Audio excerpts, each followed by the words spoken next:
of millions of people in the holy city of Karbala, where they are like the moth that is attracted to the candle. They are people who are driven by the love of one person for whom we've all gathered here today, which is Imam Hussain, peace be upon him, and his family, the grandson of the Prophet Muhammad, peace be and blessings of Allah be upon him and his family. Salawat.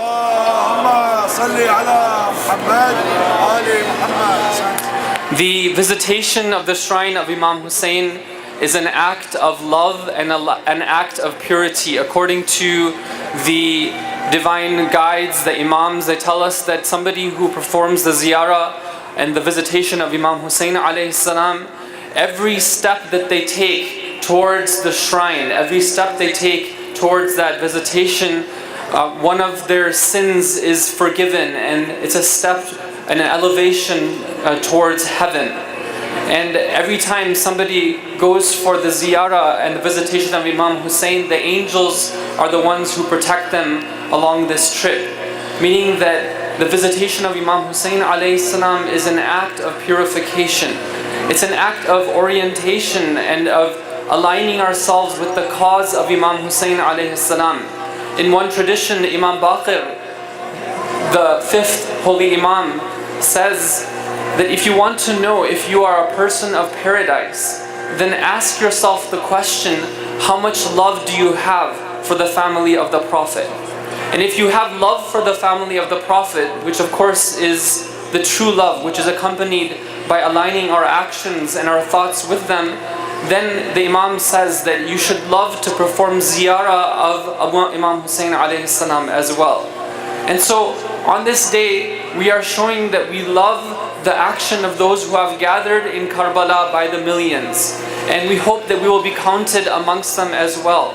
And we hope that we can orient ourselves according to the teachings of this great martyr, the leader of all martyrs, the teachings of justice against oppression, the teachings of godliness versus secularism. Existence is to submit to the Creator.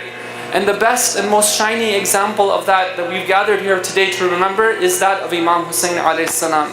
So I will ask you to join me as we remember a bit about the story that took place 1400 years ago, as that caravan that had gone to Karbala and then onwards to Kufa and Sham has now returned, and they are coming towards the gates of the city of Medina.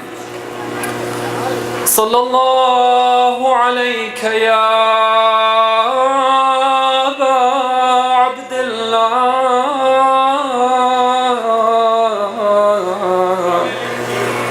Peace and blessings be upon you, O our beloved Imam Hussain.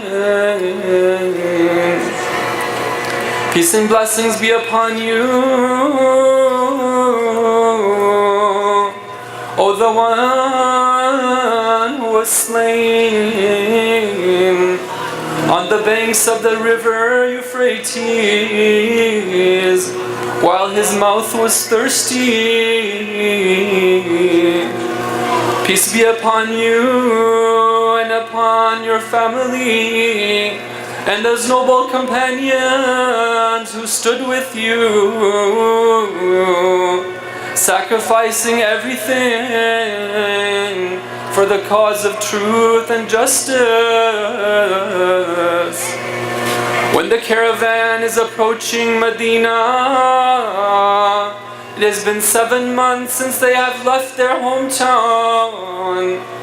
You would think that they would be eager to rush back into the city, but instead they camp outside. The leader of the caravan, Imam Zainul Abidin, peace be upon him, has a purpose. He wants to start a tradition that will continue for centuries after him. It's a revolution of tears, my brothers and sisters. It's a revolution of emotion and of aligning ourselves with our tears to the cause of truth and justice. He asks Bashir, I heard that your father was a poet. Do you know how to say poetry yourself? Bashir says, yes, I am skilled at that art. He says, why don't you go and inform the people of Medina what has taken place? Bashir goes to the gates of Medina. He cries out to the people, Ya Ahla Yathriba, La makama lakum biha, قتل الحسين فأدمعي مدرارا. O people of Medina, this is no longer a place for you to be in ease and comfort. Hussein has been killed. Let your eyes pour forth their tears. Al-jismu minhu bi Karbala mudarraju wal-ra'su minhu ala al-qanati yudara. That pure blessed body is now lying in the plains of Karbala, spattered with blood. That blessed head has been raised on the spears of the enemy being circulated. They come to Bashir asking, what has happened? Tell us the news. He says, I've been sent by Zainul Abidin. I can show you where he is camped. They start to come out. They flock outside of the city. They want to come and see. Has the caravan indeed returned? If it's returned, then where's Qasim? Where's Abbas? Where's Akbar? Where's Abu Abdullah? They are looking for those faces that they love, but they cannot find them. They come to the tent of Imam Sajjad Zainul Abidin, but they see the son of Imam Hussain is so choked with tears that he is not even able to speak. A piece of cloth is in his hand, the tears keep on flowing from his eyes. They have all gathered together, they are anxious to hear him speak.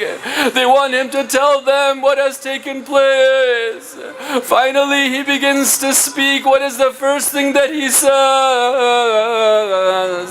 Alhamdulillahi Rabbil Alameen, Maliki Yawmiddin, Bari al-Khalaiq Ajma'een.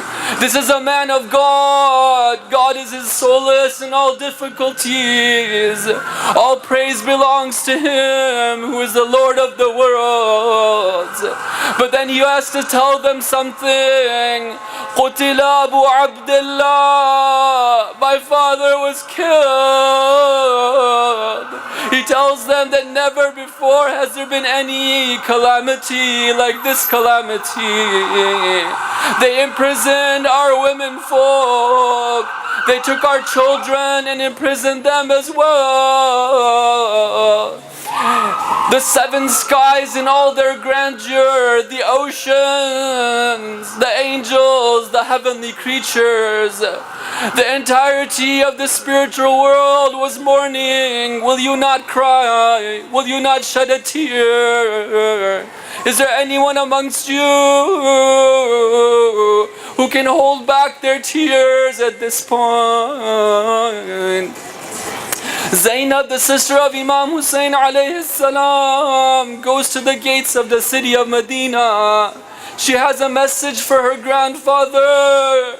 She tells him that, oh Rasulullah, Ya Jaddi, I wish to tell you the news of what transpired with my brother Hussein.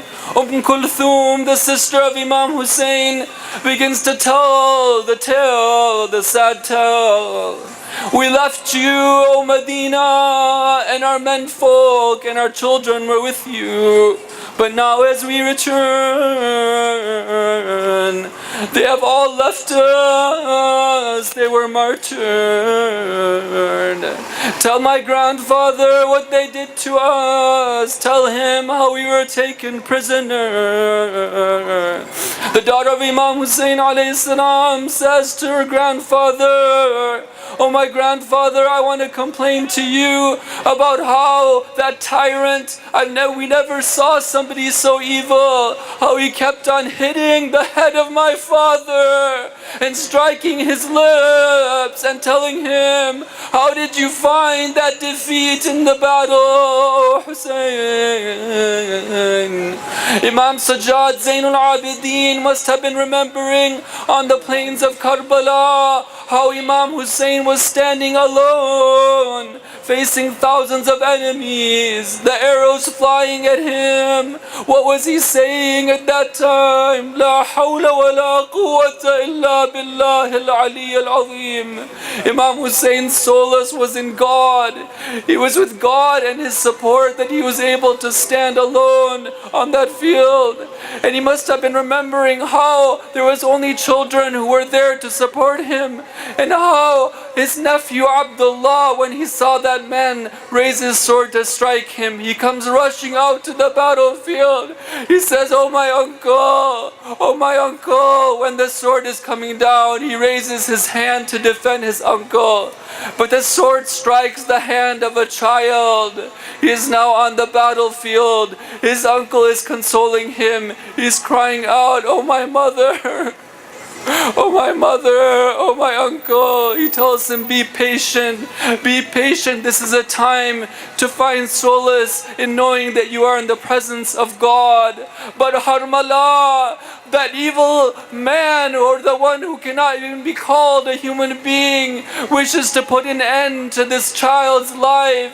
He strikes an arrow to his bow, and the arrow hits the child, and the blood spills on the dry sands of Karbala. Allah la'natullahi ala al-qawmi al-zalimin, wa saya'lamu alladhina zalamu ayya munqalibin yanqalibun.